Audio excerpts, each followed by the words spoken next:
Hello student, my self Jairam, assistant professor zoology.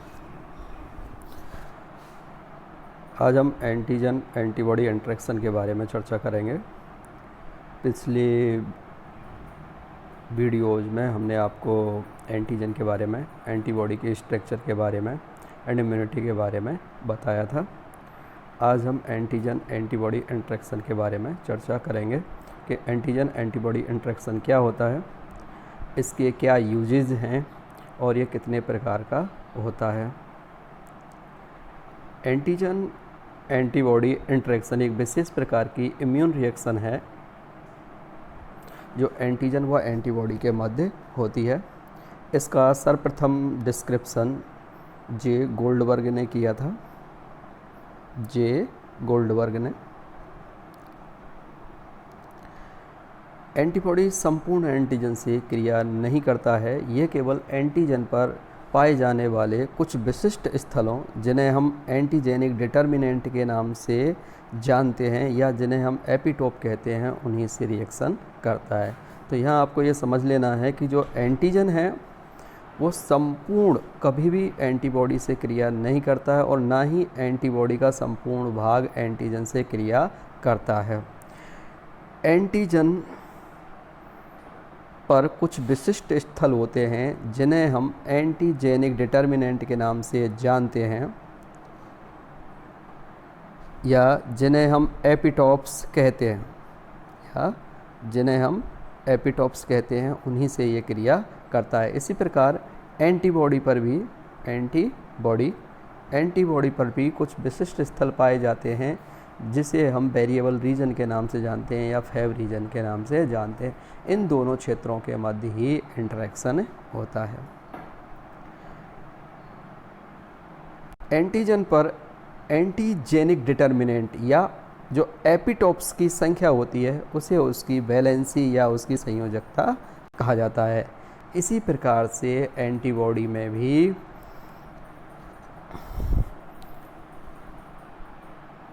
Few reason पाए जाते हैं जिन्हें उसकी हम वैलेंसी के रूप में दर्शाते हैं।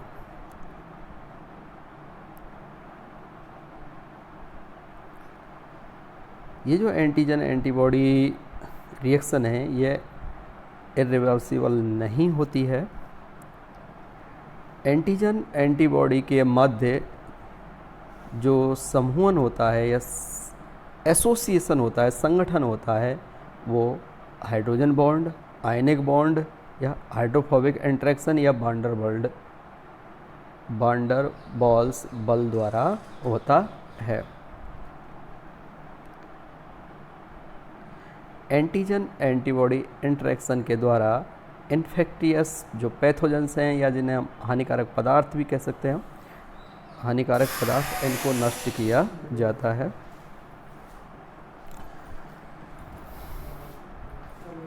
एंटीजन एंटीबॉडी इंटरेक्शन के द्वारा हानिकारक पैथोजेंस को या इनके द्वारा स्रावित जो पदार्थ होते हैं उनका निष्करण किया जाता है। एंटीजन एंटीबॉडी इंटरेक्शन के द्वारा विभिन्न प्रकार के डिजीज़ का पता लगाया जाता है। इसके साथ साथ आपने ये सुना हुआ एलाइजा के बारे में, एलाइजा टेस्ट, जिसके द्वारा HIV वायरस का पता लगाया जाता है।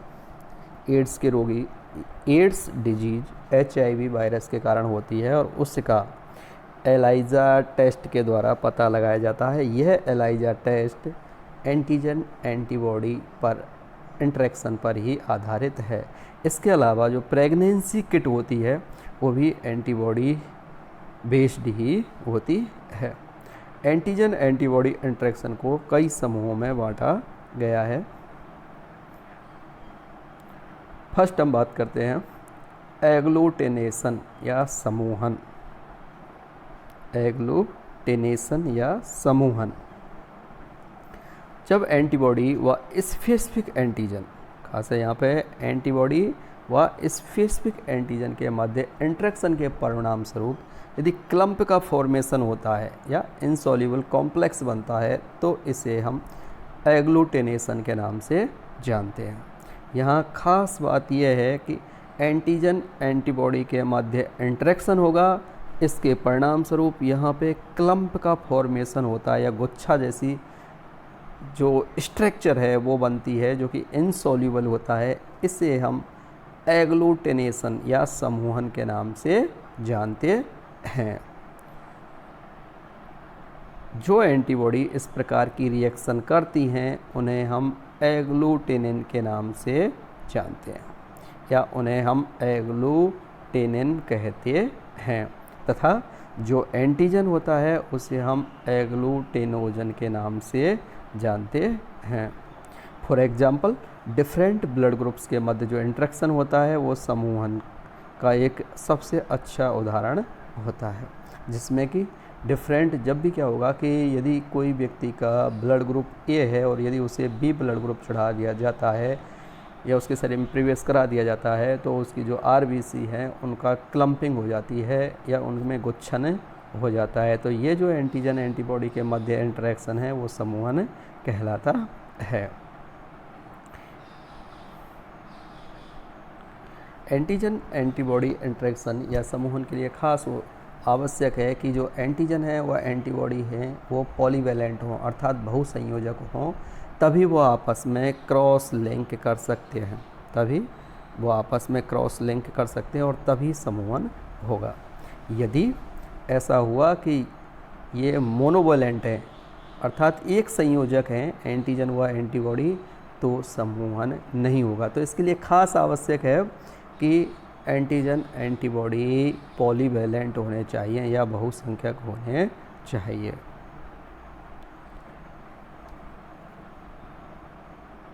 एंटीबॉडी की अधिक मात्रा एग्लूटिनेशन रिएक्शन को इनहिबिट कर देती है या उसे रोक देती है। This inhibition is called prozone effect. इसे हम प्रोजोन इफेक्ट के नाम से जानते हैं। यदि एंटीबॉडी की अधिक मात्रा है तो वो क्या करेंगे, जो समूहन की क्रिया है उसको इनहिबिट कर देती है, उसे रोक देती है। यहाँ आप देख सकते हैं ये आपको एंटीबॉडी दिखाई दे रही हैं जो दूसरे इसके दिख रहे हैं और मध्य में है एंटीजन। ये वाले एंटीजन हैं और ये एंटीबॉडी डिफरेंट कलर से शो हो रहे हैं। क्लम्प का फॉर्मेशन होगा इसमें। ये यहाँ पे आप देखो पॉलीवैलेंट हैं। एक एंटीजन की बात करते हैं, आप इस एंटीजन को देखिए, यहाँ पे एंटीजन है। इस एंटीजन पे आपको 5 एंटीजेनिक डिटर्मिनेंट साइट इस तरह से दिखाई दे रही हैं। तो यहाँ पे इसकी जो वैलेंसी होगी वो 5 होती है या 5 होती है। तो ये जो इस प्रकार की ये संरचना बनी है, यहाँ पे एक क्लम्प का फॉर्मेशन हुआ है, यही समूहन के अंतर्गत होता है। सेकंड है प्रेसिपिटेशन, अवक्षेपण। इस प्रकार के इंटरेक्शन में क्या होगा कि जो एंटीजन एंटीबॉडी के मध्य इंटरेक्शन होगा, इस क्रिया के फलस्वरूप एक इनसॉल्यूबल विजिबल कॉम्प्लेक्स बनता है। अघुलनशील दृश्य जटिल का निर्माण होता है। तो इस प्रकार का इंटरेक्शन एंटीजन एंटीबॉडी के मध्य इस प्रकार का इंटरेक्शन जिसमें इनसॉल्यूबल विजिबल कॉम्प्लेक्स बनता है, इनसॉल्यूबल विजिबल कॉम्प्लेक्स बनता है, इसे हम प्रेसिपिटेशन के नाम से जानते हैं। फर्स्ट ऑफ ऑल क्या होगा कि जैसे ही एंटीजन एंटीबॉडी के मध्य इंटरेक्शन होगा तो स्मॉल सॉल्यूबल लैटिस नेटवर्क का निर्माण होता है। अर्थात सर्वप्रथम जो जालक बनेगा, छोटा जो जालक बनता है, घुलनशील जालक बनता है जो वाटर सॉल्यूबल होता है, लेकिन बाद में वो अवक्षेपित हो जाता है और इस अवक्षेप को आसानी से फेगोसाइट कोशिकाएं अंतर्ग्रहित कर लेती हैं।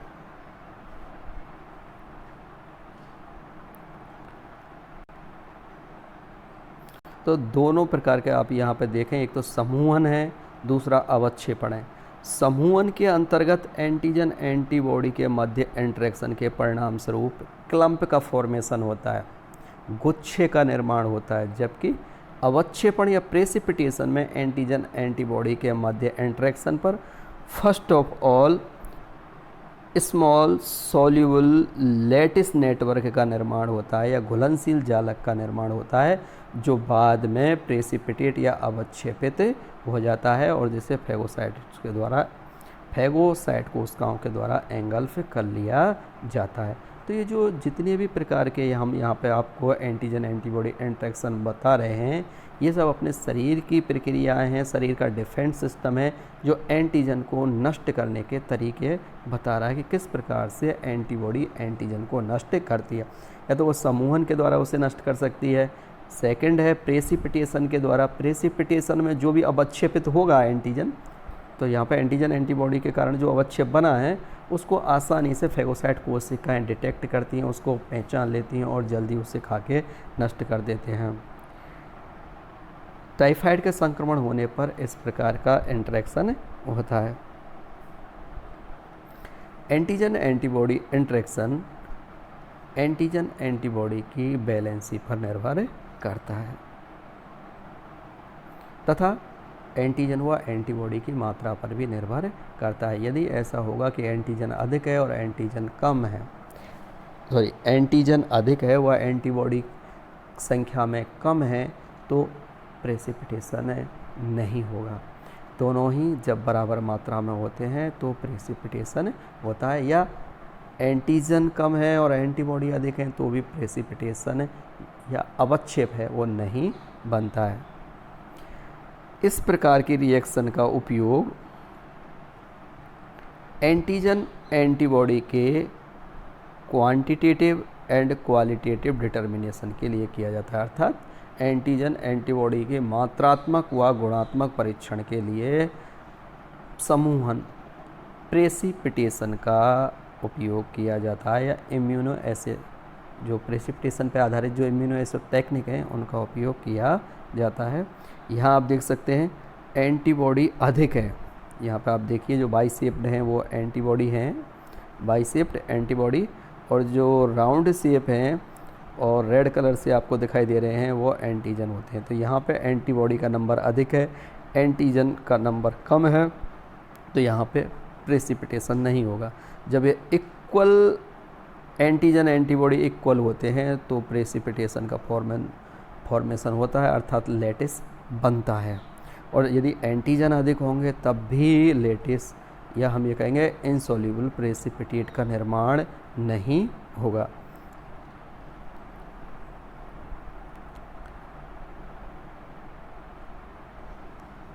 थर्ड है ऑप्सोनाइजेशन। ऑप्सोन मीन्स होता है रेडी टू ईट, खाने के लिए तैयार होना। तो इस प्रक्रिया में कुछ विशिष्ट एंटीबॉडी होते हैं जिन्हें हम ऑप्सोनिन के नाम से जानते हैं, अर्थात यहाँ जो एंटीबॉडी ये जो ऑप्सोनाइजेशन का जो काम कर रहे हैं उन्हें हम ऑप्सोनिन कहते हैं। ये विशेष प्रकार के एंटीबॉडी होते हैं जो एंटीजन को चिन्हित कर देते हैं या मार्क्ड कर देते हैं, और इसके बाद क्या होगा, फैगोसाइट कोशिकाएं आती हैं और उसे एनगल्फ कर लेती हैं। तो यहाँ कुछ विशेष प्रकार की एंटीबॉडी भाग लेती हैं इस प्रकार की प्रक्रिया में जिन्हें हम ऑप्सोनिन कहते हैं। यह ऑप्सोनिन या एंटीबॉडी एंटीजन से जुड़कर इन्हें चिन्हित कर देती हैं, अर्थात मार्क्ड कर देती हैं। चिन्हित एंटीजन को मैक्रोफेज कोशिकाएं सरलता से पहचान लेती हैं व फैगोसाइटोसिस की प्रोसेस के द्वारा उन्हें खाकर नष्ट कर देती हैं। तो यहाँ पे जो आप देख रहे हो ये विशेष प्रकार की एंटीबॉडी हैं जिन्हें हम ऑप्सोनिन के नाम से जानते हैं। इनका मेजर फंक्शन है एक ब्रिज की तरह काम करना। एंटीजन व फैगोसाइट कोशिका के मध्य एक ब्रिज का काम करती हैं। जनरली केसेस में क्या होगा, जैसे ही शरीर में एंटीजन प्रवेश करता है तो उसके विरुद्ध क्या होगा कि ये जो फैगोसाइट कोशिकाएं उसे खा के नष्ट करती हैं, लेकिन ये प्रोसेस काफ़ी धीमी होती है। ऑप्सोनिन के एंटीजन से जुड़ने पर ये ऑप्सोनिन के एंटीजन से जुड़ने पर वह एंटीजन चिन्हित हो जाता है जिसको आसानी से और जल्दी से फैगोसाइट कोशिकाएं पहचान लेती हैं और उसे एनगल्फ करके या फैगोसाइटोसिस की प्रोसेस के द्वारा खाकर नष्ट कर देते हैं। तो जो ऑप्सोनिन जो ये एंटीबॉडी हैं ये फैगोसाइटोसिस की जो प्रोसेस है उसको बढ़ाने का काम करती हैं, अर्थात उसमें तीव्रता लाने का काम करती हैं। तो ये उनको चिन्हित कर देती हैं। विशेष गुण है इसका कि ये इसे चिन्हित कर देती हैं। आसानी से मैक्रोफेज कोशिकाएं आएंगी, वो उन्हें पहचानेंगी और उन्हें खा के नष्ट कर देती हैं। इसको आप डायग्राम के द्वारा अच्छे से समझ सकते हैं। ये एक एंटीजन है, इस एंटीजन पे यहाँ पे 5 एंटीजेनिक डिटर्मिनेंट साइट हैं, एंटीबॉडी हैं। ये एंटीबॉडी क्या करेंगे, एंटीजेनिक डिटर्मिनेंट साइट पर जुड़ जाती हैं एंटीजन के पे, और हम ये कहेंगे कि एंटीजन को चारों ओर से ये कवर्ड कर लेती हैं। फैगोसाइट कोशिका पर एफसी रिसेप्टर पाए जाते हैं, एफसी रिसेप्टर। एंटीबॉडी का जो आपको हमने एक बताया था, इसमें एंटीबॉडी के स्ट्रक्चर में आपको कि एंटीबॉडी में वेरिएबल रीजन होता है एंड एफसी रीजन होता है। एफसी जिसे कांस्टेंट फ्रेगमेंट ऑफ कांस्टेंट के नाम से जानते हैं या स्थायी क्षेत्र के नाम से जानते हैं। इस स्थायी क्षेत्र के रिसेप्टर फैगोसाइट पर होते हैं। तो जैसे ये एंटीजन और ऑप्सोनिन प्रोटीन आपस में जुड़ जाती है तो इसके एफसी रीजन से और फैगोसाइट कोशिका जुड़ जाती है और इसको आसानी से पहचान लेती है और इसे फैगोसाइटोसिस की प्रोसेस के द्वारा नष्ट कर देती है।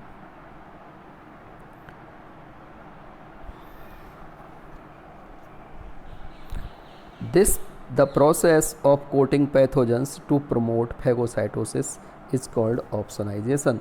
The protein which perform this function are called opsonin.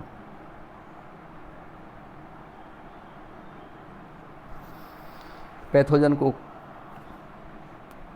Coating करने की प्रक्रिया और फैगोसाइटोसिस की प्रोसेस को प्रेरित करने की प्रक्रिया ऑप्सोनाइजेशन कहलाती है और इसमें जो एंटीबॉडी काम आते हैं उन्हें हम ऑप्सोनिन कहते हैं।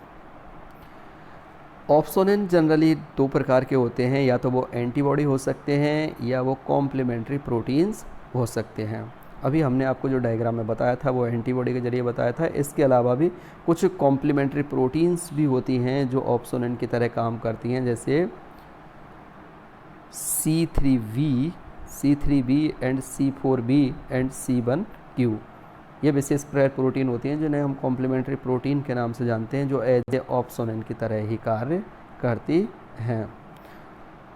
यहाँ एक खास है कि जो opsonin function as a bridge between pathogens and the phagocyte.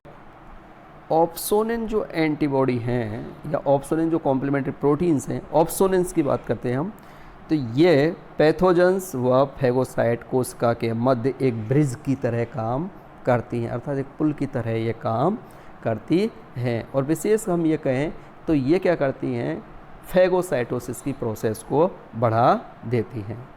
Opsonin enhance the phagocytic ability of phagocytes. तो ये क्या करती है, एनहेंस, और ये फैगोसाइटोसिस की जो एबिलिटी है फैगोसाइट कोशिकाओं की उसको ये बढ़ा देती हैं। तो यहाँ तक हमने आपको 3 प्रकार के इंटरेक्शन के बारे में बता दिया है, समूहन, प्रेसिपिटेशन एंड ऑप्सोनाइजेशन। 4th बात करते हैं हम न्यूट्रलाइजेशन या उदासीनीकरण। इस प्रोसेस में कुछ विशिष्ट एंटीबॉडी भाग लेते हैं जिन्हें हम एंटीटॉक्सिन के नाम से जानते हैं। जो एंटीबॉडी भाग लेंगे उन्हें एंटीटॉक्सिन कहते हैं। वायरस या अन्य टॉक्सिक सब्सटेंस से जुड़कर या इनके सक्रिय बिंदुओं को ढककर ये उन्हें उदासीन कर देती हैं। डायग्राम के द्वारा आप देख सकते हैं यहाँ पे ये जो वायरस है एज ए एंटीजन पहचाना जाएगा, इसके विरुद्ध यहाँ पे ये एंटीबॉडी हैं। ये एंटीबॉडी या हम इन्हें कहेंगे एंटीटॉक्सिन है, विशेष प्रकार की प्रोटीन्स होती हैं ये जिन्हें हम एंटीटॉक्सिन कहते हैं। ये क्या करते हैं कि जो वायरस पे जो सक्रिय स्थल हैं अर्थात एंटीजेनिक जो साइट होती हैं इसकी एंटीजेनिक डिटर्मिनेंट साइट उन्हें ढक लेती हैं, जिससे इसकी रोगजनकता का गुण खत्म हो जाता है और यह रोग उत्पन्न करने की क्षमता नहीं रहती और इसको ये इस एंटीजन को नष्ट कर देती हैं या वायरस को न्यूट्रलाइज कर देती हैं, उदासीन कर देती हैं।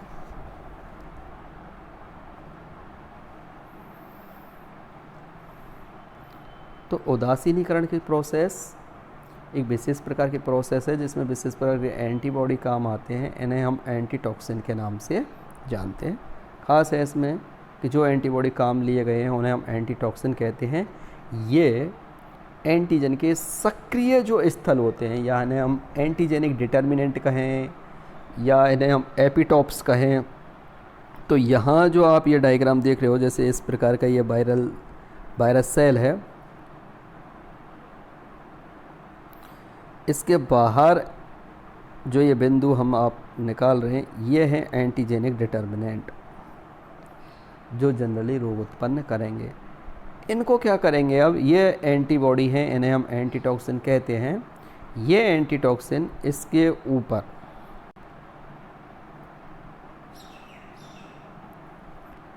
इस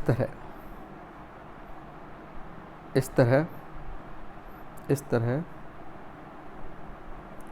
ये इसके एंटीजेनिक डिटरमिनेंट साइट को कवर कर लेते हैं, कोटिंग कर लेते हैं, ढक लेते हैं और वह इसे न्यूट्रलाइज कर देते हैं। फिफ्थ है सेल लाइसिस या कोशिका लयन।